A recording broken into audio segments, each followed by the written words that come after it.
अगर आप एएफएनएस के थ्रू नर्सिंग करना चाहते हैं और मंथली स्टाइपेंड को भी अर्न करना चाहते हैं और अपनी लाइफ को सक्सेसफुल करना चाहते हैं तो ये वीडियो आपकी जिंदगी बदल देगी।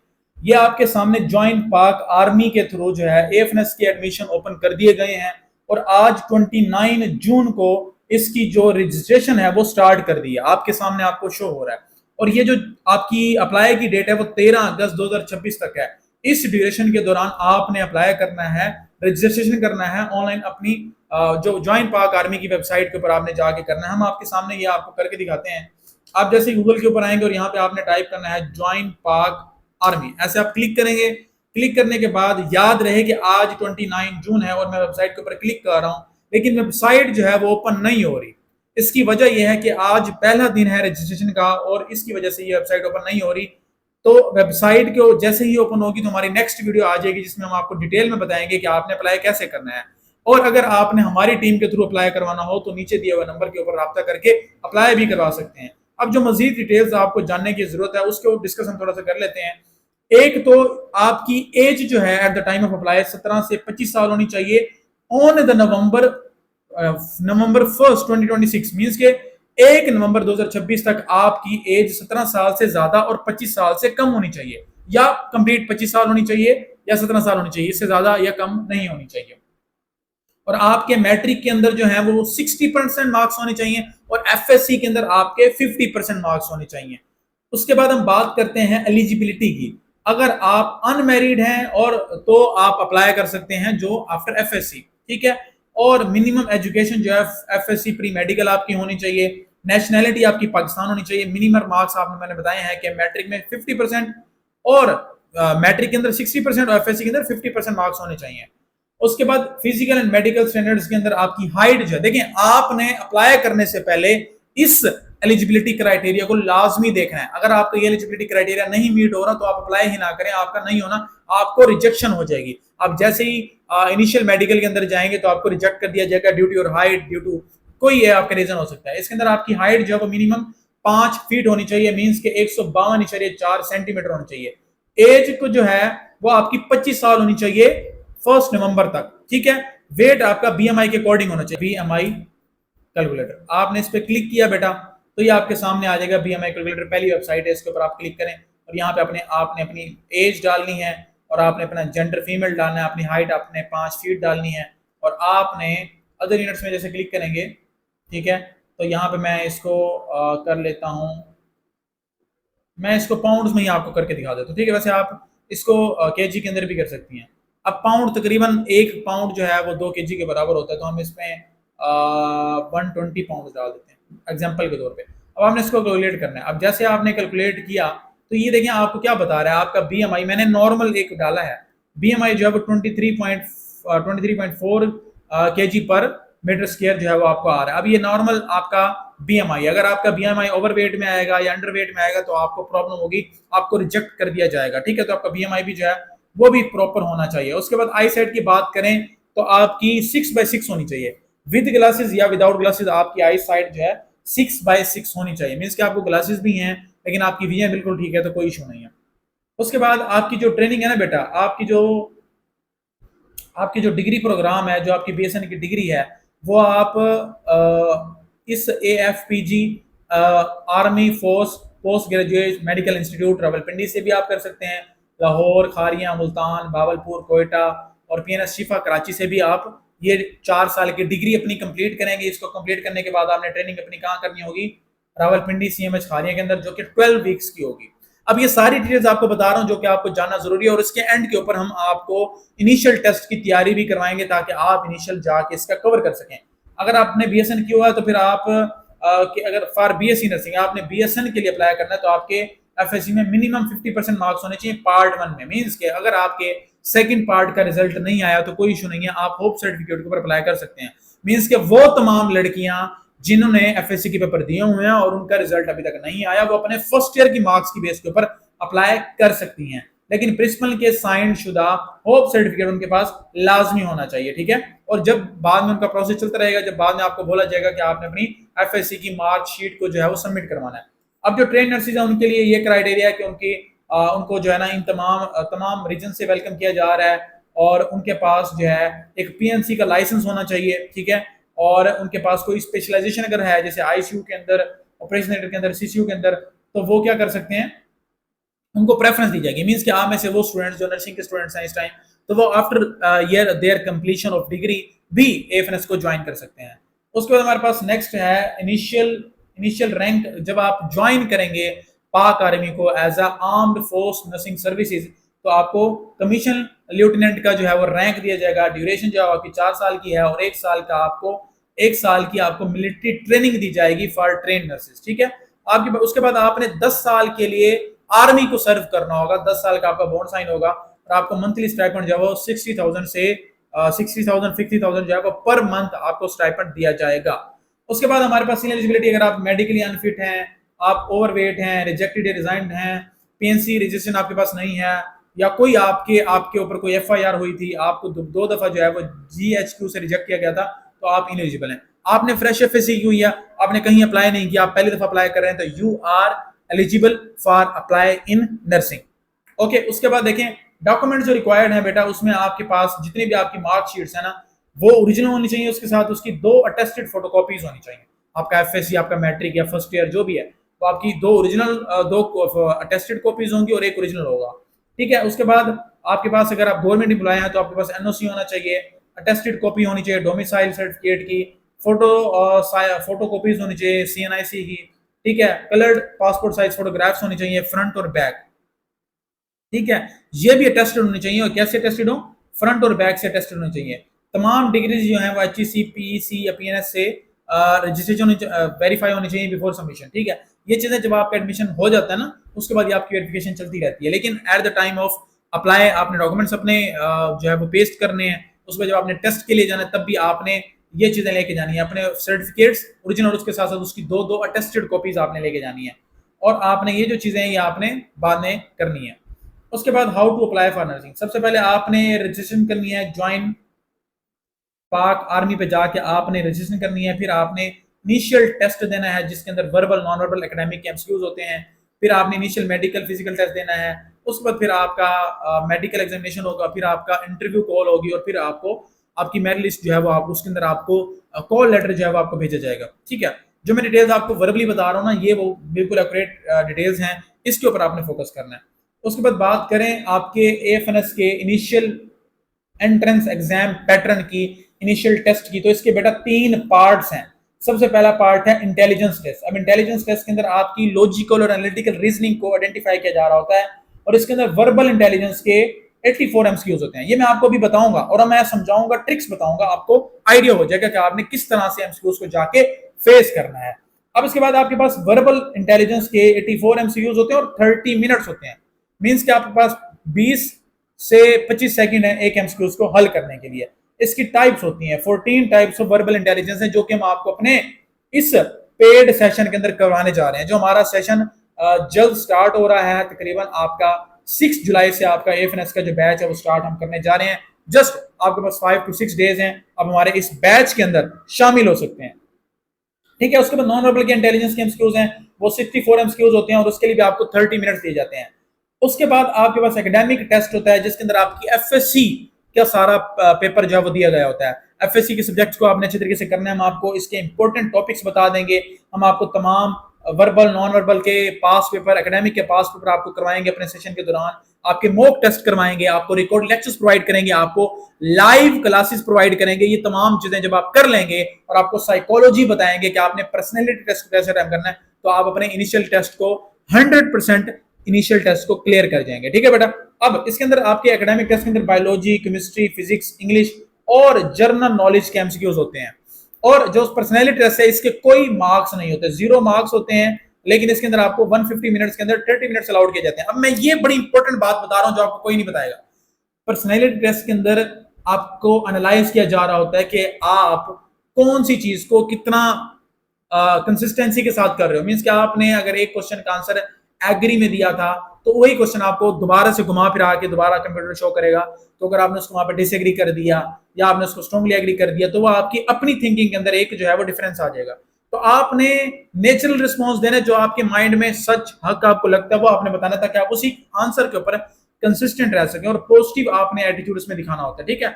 इसमें आपकी साइकोलॉजी के ट्रेड्स को, इमोशनल स्टेबिलिटी को, बिहेवियर को, लीडरशिप और मिलिट्री स्टेबिलिटी को चेक करने के लिए किया जा रहा होता है। और जब आपका इंटरव्यू होता है बेटा, उस टाइम के ऊपर ये पर्सनैलिटी वाले टेस्ट का रिजल्ट उनके पास होता है और वो देख रहे होते हैं कि आपने किस तरह के क्वेश्चंस के आंसर्स दिए हुए थे, आपकी एक असेसमेंट जो है उनके पास होती है।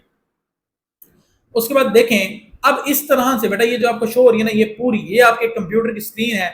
आपने इनिशियल की रजिस्ट्रेशन कर ली, अब हमारे इस नंबर पर रब्ता करके अपनी इनिशियल की जो रजिस्ट्रेशन है, जो अप्लाई है, वो करवा सकते हैं। फुल्ली कंफर्म्ड तरीके से, एक बेहतरीन तरीके से आपको अप्लाई कर दिया जाएगा। अब आपने अप्लाई किया, अप्लाई करने के बाद आपको 1 हफ्ते के बाद आपको स्लिप मिलेगी।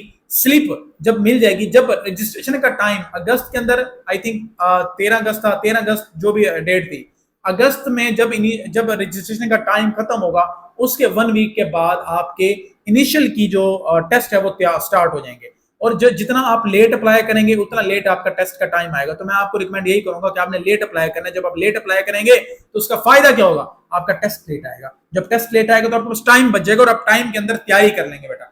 अब मैं आपको बताने जा रहा हूं, हमारा पहला एमसीक्यूज है जो कि 14 types of verbal intelligence MCQs. उसमें पहली हमारी टाइप है ब्लड रिलेशन। हमने इसके अंदर ब्लड रिलेशन को आइडेंटिफाई करना होता है। जैसे यहाँ पे आपके पास एमसीक्यूज है बेटा, आपने आंसर देना है कमेंट सेक्शन के अंदर। हमारे पास एमसीक्यूज है, my mother is sister of your brother. ठीक है, मैं कोई भी एक बच्चा है वो आपको कह रहा है my mother is sister of your brother, means के वो अगर आपके ब्रदर की सिस्टर है तो इसका मतलब ये आपकी भी सिस्टर है, और वो मेरी माँ है, आपकी सिस्टर है। तो मैं आपका क्या हूं, व्हाट एम आई, ये आपने याद रखना है, एम आई टू यू। मैं आपका क्या लगता हूं, मैं आपका भतीजा लगता हूं, नेफ्यू लगता हूं ना, मैं आपका भतीजा लगता हूं। मेरा भतीजा मुझे कह रहा है कि मेरी अम्मी जो है वो आपके भाई की बहन है, तो इसका मतलब आपकी भी बहन है, इसका मतलब मैं आपका क्या हुआ, भतीजा हुआ। तो इस तरह से this is the verb blood relation MCQ, जिसके अंदर आपको घुमा फिरा के बताया जाता है और इसकी ट्रिक्स हम आपको बताएंगे कि आपने किस तरह से इसको फॉलो करना है।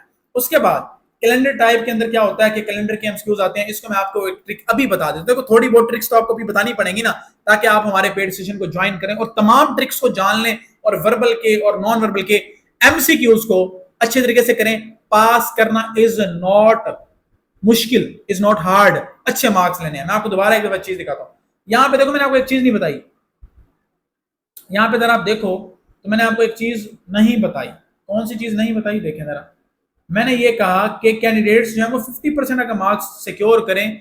इस एक पहला स्टेप है, इसमें 50% सिक्योर कर लेंगे तो उनको दूसरा दिया जाएगा, इसमें कर लेंगे तो तीसरा। इस तरह से वर्बल में 50% किए, फिर नॉन वर्बल शो कर देंगे, उसमें किए फिर आगे कर देंगे।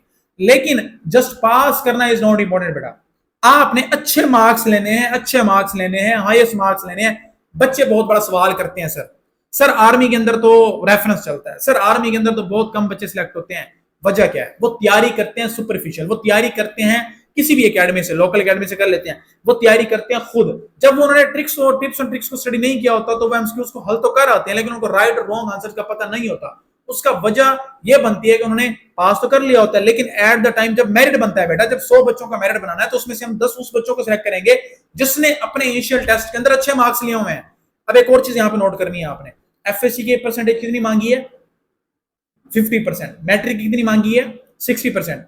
वो यहाँ पे परसेंटेज कम मांग रहे हैं, क्यों? क्योंकि वो ज्यादातर आपकी परसेंटेज जो है वो इनिशियल टेस्ट के ऊपर डिपेंड कर रही होती है। अगर आपने इनिशियल टेस्ट अच्छा दिया है तो आगे आप बढ़ते चले जाएंगे। इसीलिए इनिशियल की तैयारी करें, हमारे बैच को ज्वाइन करें। अब जरा हम चलते हैं अगले अपने एमसीक्यूज की तरफ, जो है हमारा कैलेंडर टाइप।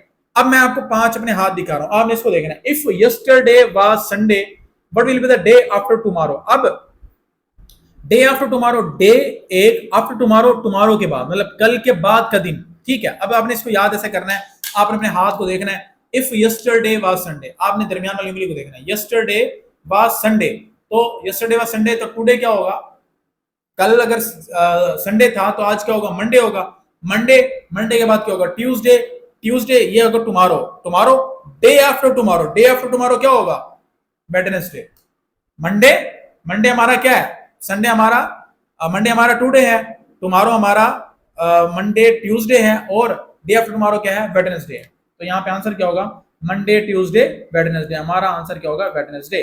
ये स्क्रीन मैं आपको शो कर रहा हूं, ये लैपटॉप की स्क्रीन, आपके कंप्यूटर की स्क्रीन होगी, जहां पे आप जाके अटेम्प्ट करेंगे, जहां पे आप कहेंगे प्रीवियस एमसीक्यूज भी देख सकते हैं, नेक्स्ट को भी देख सकते हैं, स्टॉप भी कर सकते हैं, फिनिश भी कर सकते हैं, स्टार्ट भी कर सकते हैं। इसलिए ध्यान करना है आपने, अगर आपका एमसीक्यूज नहीं आ रहा, आपने टाइम जाया नहीं करना, क्योंकि 20 सेकंड है आपके पास, आपने नेक्स्ट पे क्लिक कर देना है, ताकि उस एमसीक्यूज के ऊपर बैठ के आप 2 मिनट 3 मिनट जाया ना कर दो, और उन 2-3 मिनट के अंदर आगे जाके आप 20 एमसीक्यू सोल्व कर सकते थे, 10 एमसीक्यू सोल्व कर सकते थे, लेकिन आपने अपना टाइम उस एक एमसीक्यू के ऊपर जाया किया। बेसिकली यहाँ पे आपकी असेसमेंट हो रही होती है कि आप सिचुएशन को किस तरह मैनेज करते हैं बेटा। अब उसके बाद देखें तो हमारे पास दूसरा जो एक एमसीक्यू है उसे हम कहते हैं डिस्टेंस टाइम स्पीड। इसके अंदर आपका formula user S is equal to VT, ठीक है, जो आपने एफएससी में किया होगा। अब ये मैंने आपको यहाँ पे सिंपल एमसीक्यूज बताया, देखो ट्रिक्स यूज करनी है आपने। एक कार जो है वो 60 किलोमीटर पर आवर की स्पीड से जा रही है, तो वो कितने घंटे में 180 किलोमीटर करेगी। आप यहाँ पे फार्मूला लगाओ, इतना टाइम ही नहीं हमारे पास जस्ट 5 से 10 सेकंड है। तो हमने कहा यार 1 घंटे में 60 है, तो 3 घंटे में कितना होगा, 180 होगा। तो आंसर क्या होगा, 3 आवर्स। क्लियर हो गया। उसके बाद देखें बेटा, अब उसके बाद हमारे पास अब मैंने आपको पहले वर्बल इंटेलिजेंस के एमसीक्यूज दिखाए, मैं आपको नॉन वर्बल के इंटेलिजेंस के एमसीक्यूज दिखा रहा हूं। इसमें भी 4 से 5 टाइप्स पूछी जाती हैं। पहली टाइम आपको दिखा रहा हूं क्लासिफिकेशन। क्लासिफिकेशन के अंदर अगर आप देखें बेटा, तो पैटर्न आपने देखना है। 4 कोने हैं, 4 सर्कल्स हैं, 3 कोने हैं, 3 सर्कल्स हैं, स्क्वायर है, ट्राइंगल है। उसके बाद ये क्या है, ये भी एक शेप है, ये ज्योमेट्री की शेप्स हैं बेटा। ये क्या है बेटा, ज्योमेट्री की शेप्स हैं। ये भी सिमेट्रिकल है बेटा, देखो ये भी सिमेट्रिकल है बेटा, देखो ये भी सिमेट्रिकल है, देखो बेटा, देखो ये सिमेट्रिकल है, देखो ठीक है ना। कौन सी शेप इसमें सिमेट्रिकल नहीं है बेटा, this one is not symmetrical. ये जो शेप है ये सिमेट्रिकल नहीं है। तो वो कह रहे हैं choose the figure which is different from the rest. तो हमारे पास आंसर क्या होगा, आंसर इज सी। क्लियर हो गया। आगे चलते हैं। आगे हमारे पास देखो बेटा नंबर दिया हुआ है, इस नंबर पर राब्ता करें, अपने आप को रजिस्टर करें और अपनी तैयारी को 4 चांद लगाएं। अब उसके बाद ये है कि हमारे पास find out the answer question mark complete the series from answer figures. अब ये सीरीज कंप्लीकेशन का हमारे पास ये जो है वो एमसीक्यूज है, यहाँ पे मैंने शो नहीं कराया, लेकिन ये सीरीज कंप्लीशन है। अब ये देखो जरा, अगर यहाँ पे देखो ये डॉट यहाँ पे है, इसने मूव किया बेटा, ये यहाँ आ गया, इसने फिर यहाँ से मूव किया, यहाँ आ गया, तो ये कौन सी मूवमेंट है बेटा, एंटी क्लॉकवाइज मूवमेंट। कौन सी मूवमेंट, एंटी क्लॉकवाइज। तो यहाँ पे क्या होगी, जब हम इसको यहाँ से एंटी क्लॉकवाइज घुमाएंगे तो यहाँ पे आ जाएगा। बच्चे क्या करते हैं बेटा, बच्चे कहेंगे यार पहले यहाँ था, ठीक है, तो फिर यहाँ आ गया, ठीक है, तो फिर यहाँ था, फिर यहाँ आ गया, तो वो कंफ्यूज होते हैं। तो आपने क्लॉकवाइज एंटी क्लॉकवाइज को देखना है। इसके अंदर भी टिप्स एंड ट्रिक्स होती हैं जो हम आपको अपने पेड सेशन के अंदर डिटेल के अंदर बताएंगे बेटा। उसके बाद देखें बेटा द स्ट्रॉन्गेस्ट वॉल। अभी हमारे पास एकेडमिक के क्वेश्चन शुरू हो गए बेटा, सिर्फ आपको बता रहा हूं कि किस तरह के एमसीक्यूज आते हैं, और ये सारे पास्ट पेपर्स के एमसीक्यूज हैं। नेक्स्ट वीडियो इंशाल्लाह ताला हम इसकी प्रिपरेशन के ऊपर भी बनाएंगे और अप्लाई के मेथड के ऊपर भी बनाएंगे। तो आपने चैनल को सब्सक्राइब भी करना है और अपने स्टूडेंट्स के साथ शेयर भी करना है। अब जरा देखिए बायोलॉजी। बायोलॉजी जो है इसके अंदर आपका the strongest wall of the heart is found in. बेटा कॉन्सेप्ट दे रहा हूं समझना है, कॉन्सेप्ट आपको मैं दे रहा हूं समझना है। अब देखो कॉन्सेप्ट क्या है कि जो बायोलॉजी, अब यहां पे जरा देखो, ये राइट साइड है और लेफ्ट साइड है हार्ट की। तो पूरी बॉडी का जो ब्लड है वो कहां आता है, राइट आर्टरियम के अंदर। राइट आर्टरियम के अंदर से जाता है, फिर वो राइट वेंट्रिकल के अंदर, राइट वेंट्रिकल के अंदर से जाता है वो लंग्स में, लंग्स में वो फिर वापस आता है। तो वो जब वापस आता है लेफ्ट वेंट्रिकल के अंदर, लेफ्ट आर्टरियम के अंदर, फिर लेफ्ट वेंट्रिकल के अंदर, और वहां से वो पंप करता है। पंप वो इसलिए ज्यादा करता है ताकि वो पूरी बॉडी में पहुंच जाए। तो स्ट्रॉन्गेस्ट वाल हमारी कहां पे होगी बेटा, हमारी स्ट्रॉन्गेस्ट वाल कहां पे होगी, लेफ्ट वेंट्रिकल के अंदर, क्योंकि हमने वहां पे फोर्स पुश करवानी है। क्लियर हो गया। उसके बाद जरा देखें, ये मैंने आपको आंसर यहाँ पे दिखा दिया। अब केमिस्ट्री के अंदर देखें तो आपने कॉन्सेप्ट याद रखना है केमिस्ट्री के अंदर कि बेटा कोई भी चीज जिसका 1 मोल हो, how many molecules are in 1 mole of H2O। H2O के अंदर कितने H2O का अगर 1 मोल है तो उसमें कितने नंबर ऑफ मॉलिक्यूल्स होंगे। किसी भी चीज का 1 मोल है, चाहे वो कितना बड़ा मॉलिक्यूल क्यों ना हो, ठीक है, उसका क्या होगा, उसके अंदर मॉलिक्यूल्स की तादाद जो है वो सेम होगी। वो क्या होगी, एवोगैड्रो नंबर होगी। वो क्या होगी, 6.02 10 पावर 23 नंबर ऑफ मॉलिक्यूल्स।